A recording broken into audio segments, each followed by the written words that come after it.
Politics was an extension of ethics. The moral and the political, the personal and the public were joined.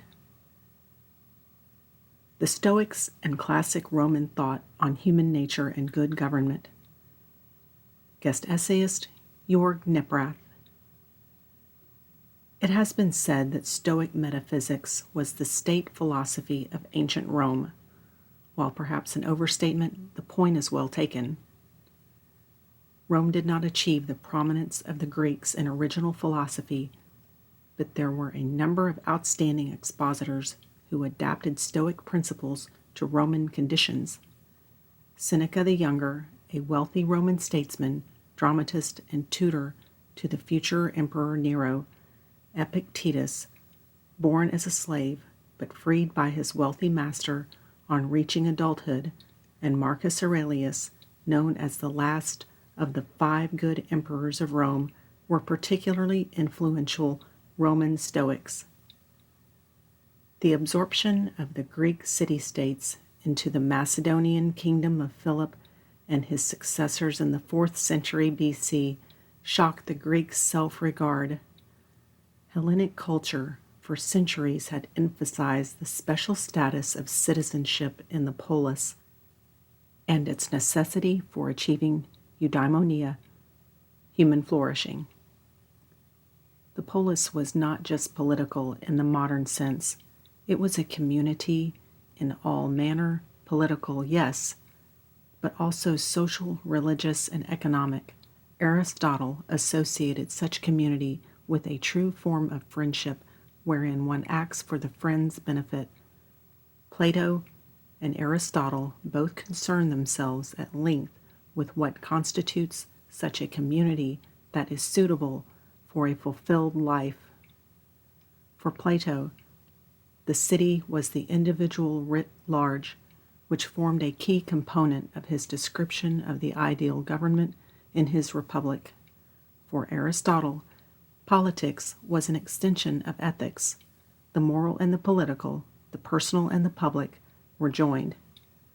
The teaching and practice of individual virtue, arete, the root word for aristocracy, were necessary for a just society, and a polis operating on that basis created the conditions for individual virtue to flourish.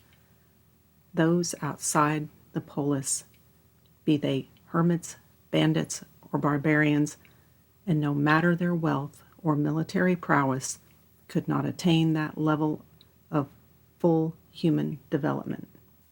The Macedonian occupiers were not much different than the Greeks, and, such as Alexander, were hardly ignorant of Greek ideas or unsympathetic to Greek social and political arrangements. Moreover, the Greek polis did not vanish, and ordinary life continued. Still, after unsuccessful attempts to rid themselves of their Macedonian overlords, it became clear that the Greeks were just one group competing with others for influence in a new empire. Politics being a branch of ethics, the ideal for the Greeks had been to do politics right. With the Macedonian success, it seemed that the foundation of the entire Greek project had collapsed. The result was a refocus of the meaning of life from the ultimately outward-looking virtue ethics of Aristotle and the vigorous political atmosphere of the polis. In this psychological confusion and philosophic chaos arose several schools. One, the skeptics, rejected the idea that either the senses or reason can give an accurate portrayal of reality. Everything is arbitrary and illusionary. Truth cannot arise from such illusions. No assertion can claim more intrinsic value than any other, and everything devolves into a matter of relative power, law, right, morality, speech, and art. Such a valueless relativism can expose weaknesses in the assumptions and assertions of metaphysical structures, but its nihilism is self-defeating in that it provides no ethical basis for a stable social order or workable guide for personal excellence. Another group was the cynics, who responded to the psychological shock of the collapse of the city-state by rejecting it. The correct life was to understand the illusory and changing nature of civilizational order and withdraw from it. Life must be lived according to the dictates of nature through reason, freedom, and self-sufficiency.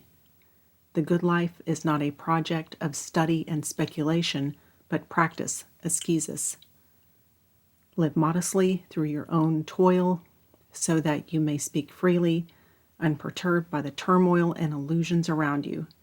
One of the most prominent cynics, Diogenes, allegedly lived in a rain barrel in the Athenian market and survived through gifts and by foraging and begging. Social arrangements and conventions are not necessarily inimical to this quest, but they often hide the way. Thus it becomes the cynic's duty to light the way, as Diogenes sought to do with his lamp by exposing and ridiculing such conventions. The cynics saw themselves no longer as citizens of the polis, but as citizens of the world. While principled, the cynic's grim lifestyle, in order to speak truth to power, was not foremost. An alternative school was founded by Epicurus in the late 4th century BC.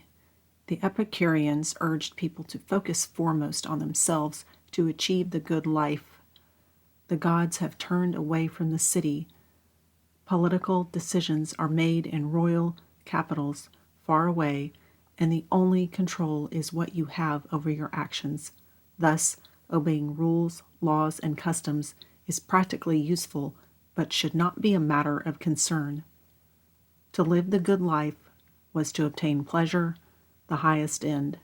Pleasure is not to be understood, as we often do, as some form of sensory stimulation.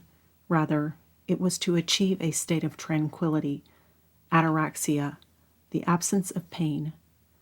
Thus, ultimate form of happiness would come through a life of domestic comfort, learning about the world around us, and limiting one's desires. Crucially, Epicureans avoided the turbulence of politics because such pursuits would conflict with the goal of achieving peace of mind. The best one could hope for in this life was good health, good food, and good friends. Stoic philosophy was an eclectic approach which borrowed from Plato, Aristotle, and competing contemporary investigations of ethics and epistemology. Its name came from a school established by Zeno, a native of Citium on Cyprus, who began teaching in Athens around 300 BC.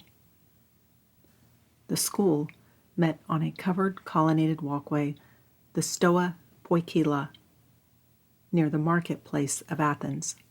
Its 500 years of influence are usually divided into 3 eras, early, middle, and late, which eras broadly correspond to changes from the austere fundamentalist teachings of its ascetic founder into a practical system of ethics accessible to more than wise and self-abnegating sages.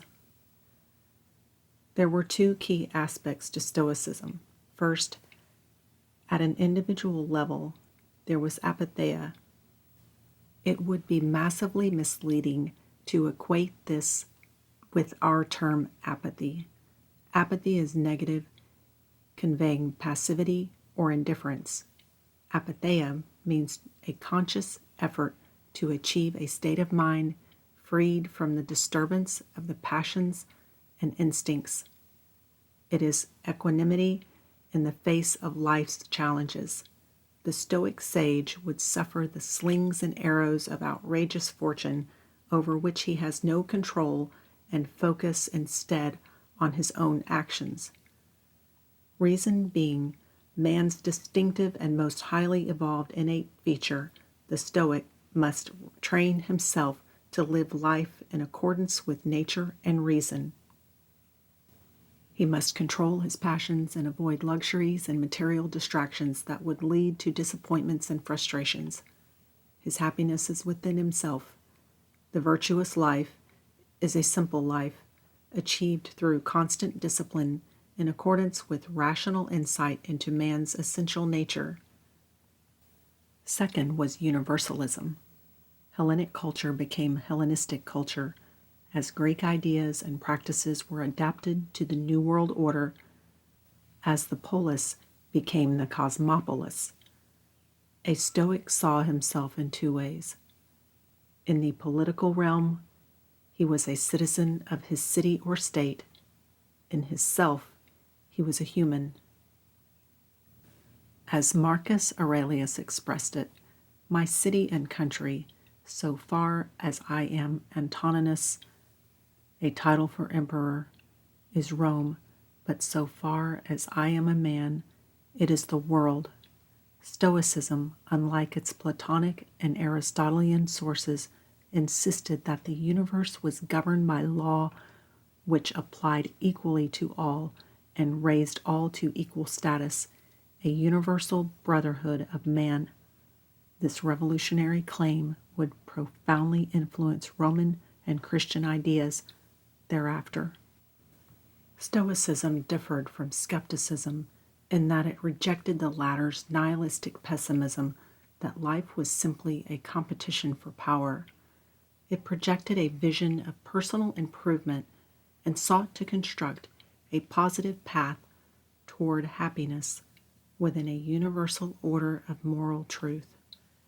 It differed from the Cynics in that Stoicism did not reject the basic legitimacy of the state and its laws and conventions or urge withdrawal from the public square. Rather, the Stoics separated the universal moral order by which each person's individual conduct must be measured from the reality of the political world and the obligation to obey the laws of the community. Stoics did not reject the secular authority or make a point to ridicule it.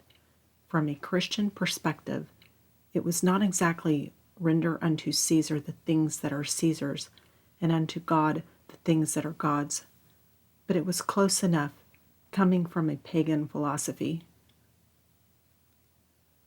Finally, the Stoics differed from the Epicureans. The latter's goal of a tranquil private life through the pursuit of health, learning, good food, and good company was at odds with the former's demands of a more disciplined private life of constant self-reflection and self-improvement, plus the continuing duty to shoulder one's obligations under the civic law. Those differences made Stoicism much more attractive than Epicureanism to the average Roman. The Roman upper classes might well be drawn to the Epicurean vision, but Stoicism could appeal to more than the leisure class. Most significant, with its emphasis on self-reliance, simplicity, and service, Stoicism more closely reflected the Roman sense of self during a half-millennium of the Republic and the early Empire. The historian Will Durant observed, "A civilization is born Stoic and dies Epicurean." By that he meant that civilizations degenerate. As he explained, civilizations begin with religion and Stoicism. They end with skepticism and unbelief, and the undisciplined pursuit of individual pleasure. Though at times turbulent and seeming to veer into dissolution, as the political edifice of the Roman Republic became Octavian's Principate, the Roman culture did not yet fundamentally change, due in part to the stability provided by the Stoic philosophy. Stoicism fit well the Roman character imagined by the Romans themselves and reflected in their laws and history. As the historian J.S. McClellan wrote, "The Greeks might be very good at talking about the connection between good character and good government, but the Romans did not have to bother much about talking about it because they were its living proof. Not unlike Sparta, Rome had always had a strong martial component to its policies, which Romans took to be an essential part of their character. It was a masculine, male-dominated culture, and unabashedly so. At the root of virtus, that is, virtue or excellence, it is vir, the word for adult male or hero. Stoicism spoke to Romans in a way that Epicureanism could not. That said, the Middle and late Stoic writers from the 2nd century BC on were willing to refine some of the school's rough homespun aspects and accepted that a materially good life was not inconsistent with Stoicism. Self-discipline and self-reflection were key. Moderation, not excess, all in accord with nature and reason sufficed. Self-deprivation and the ascetic life were not necessary. American polemicists of the post-Revolutionary War period often associated the Stoic virtues with the Roman Republic and saw those virtues reflected in themselves. This required turning a blind eye to certain fundamental assumptions. For example, as noted, Stoicism separated the universal moral order's control over private conduct from the need for unquestioning adherence to the state's laws made for the welfare of the community. For the Americans, a distinction between private morality and virtue on the one hand and public morality and law on the other was not readily conceivable, at least as an idea.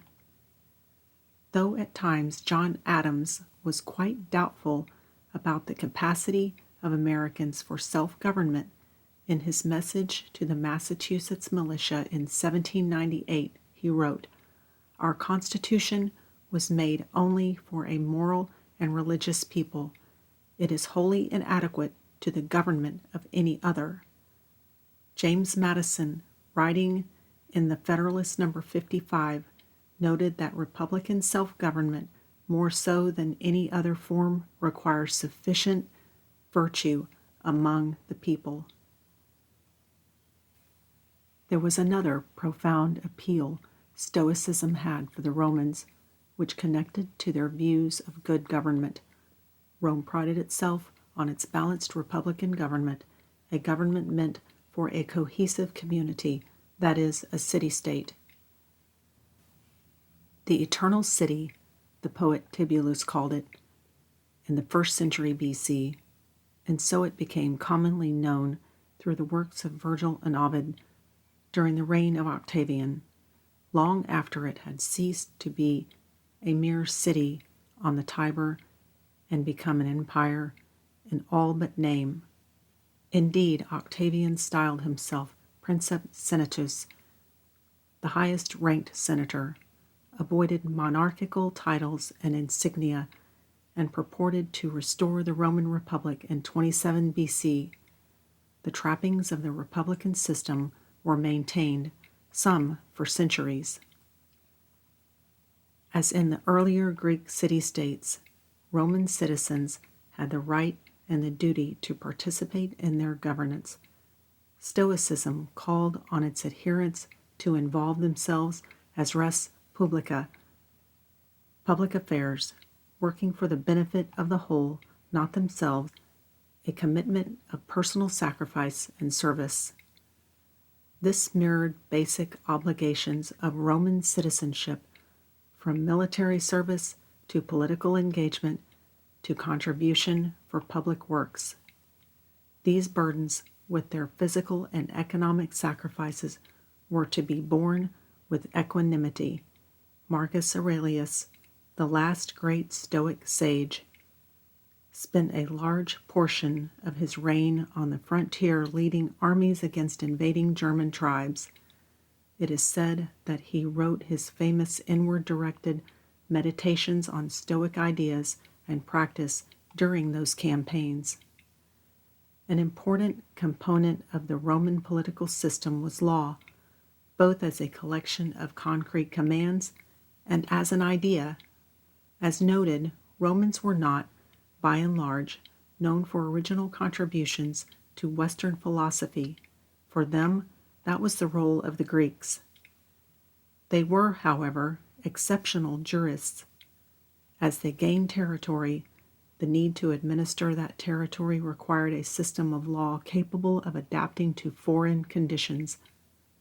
As they gained dominion over cultures beyond the Italian peninsula, and as Roman trade ventured to even farther corners of the world, the Roman law might differ in particulars from that of the local population. At the same time, there appeared to be certain commonalities to the Roman law and those of disparate communities. For the politicians, such commonalities could help unify the realm through a common law and support the legitimacy of Rome and its administrators. For the merchants, it could help make commercial dealings more predictable and lower their transaction costs. For the jurists, it raised the possibility of universal influences or elements in the concept of law itself. The Stoics provided the framework for systematic exploration of that possibility. Stoicism, it may be recalled, had a cosmopolitan, indeed universal, outlook. The Stoic universe was an orderly place governed by immutable, eternal, constant principles. In other words, an eternal law. At the center was the universal moral law. Law in general had its basis in nature, not in the arbitrary creative will of a human ruler or the cacophony of mutually canceling irrationalities of the multitude. Humans have an inborn notion of right and wrong. Unlike Adam Smith's theory of moral sentiments, which he based on our social nature, the Stoics ascribed this to our essential human nature, with each individual participating in this universal moral order. There was an essential equality to Stoicism that eliminated the lines between ruler and subject, man and woman, free man and slave. Gone was Aristotle's attempt to explain slavery with the claim that the nature of some conduced them to slavery. Of course, this only applied to one's ability to achieve individual virtue through Stoic self-discipline in the personal realm. The outside world still maintained those distinctions in positive law. Many were slaves in Rome. While the Stoics could consider slaves their brethren as members of the human community within the moral law, they accepted the separate obligation imposed on them to obey the political world in its flawed but real condition.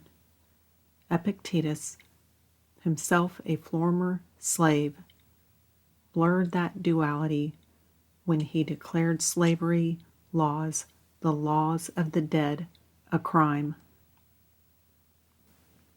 But for most, the reality of despotic and corrupt government, the suppression of freedom, and prevalence of slavery were the actions of others over which the Stoic had no control, and the consequences of which he had to deal with as best he could through apatheia.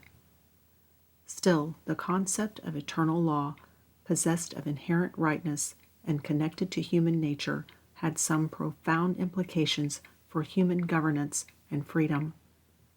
The universal order is right reason itself and exists within our nature, accessible to us through our own reason.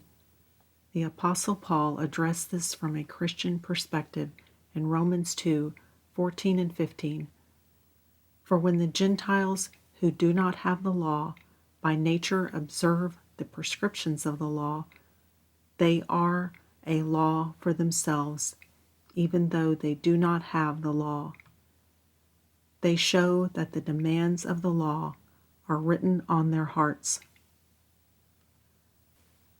Proper human law, in its essential principles, is a practical reflection of this higher moral law and is necessary for good government. Despite the shortcomings of actual Roman politics, this set a standard. Because the moral law is universal, eternal, and beyond the control of human rulers, it implies a lawgiver of similar qualities. The character of the Stoic God was often unclear and differed among various Stoic philosophers. It was certainly not the gods of the Greek and the Roman civic religions, with their all too human character failings and the pathological urges to interfere, usually disastrously, in human lives. Nor was it the personal and loving Christian God of the Gospels, cognizant of each creature within his creation and particularly interested in the flourishing of those created in his image. Rather, the Stoic God is best viewed as a force which created and through its presence maintained the universal order.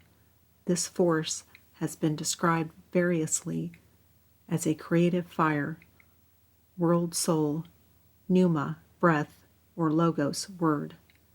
The last two are particularly interesting in relation to Christian writings.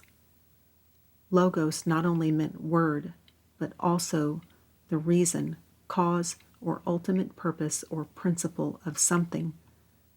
The Stoic moral order was an expression of divine reason and accessible to us through the reason that is part of our nature.